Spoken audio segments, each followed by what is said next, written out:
Hello guys, welcome back to my channel. കുറെ ആയില്ലേ കണ്ടിട്ട്. ഞാൻ ആക്ച്വലി ഒരു ലിപ്സ്റ്റിക്കിന്റെ വീഡിയോ ചെയ്യാനാണ് വന്നത്. കുറച്ച് ഭയങ്കരമായിട്ട് ഇഷ്ടമായിട്ടുള്ള ലിപ്സ്റ്റിക് ആണ്. പക്ഷെ യൂസ് ചെയ്തു. ഇതാണ് മാർസിന്റെ പോപ്പ് സ്റ്റാർ ആണ് കേട്ടോ. കോറസ് ഗേൾ ആണ്. ഷെയ്ഡ് നമ്പർ 03 ആണ് കേട്ടോ. വരിക 249 ആണ്. എനിക്ക് ഓഫ്ലൈൻ ഷോപ്പിൽ നിന്നാണ് വാങ്ങിച്ചത്. ഞാനിത് ട്രൈ ചെയ്തടാം.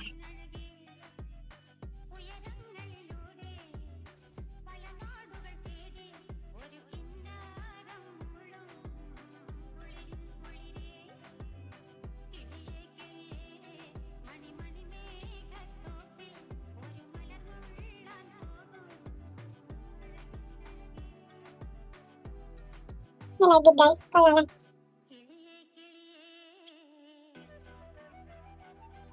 ഇഷ്ടപ്പെട്ടാൽ എന്തായാലും സബ്സ്ക്രൈബ് ചെയ്യുക, ലൈക്ക് ചെയ്യുക കേട്ടോ. ഭയങ്കര ഇഷ്ടമായി. രസം കാണാൻ.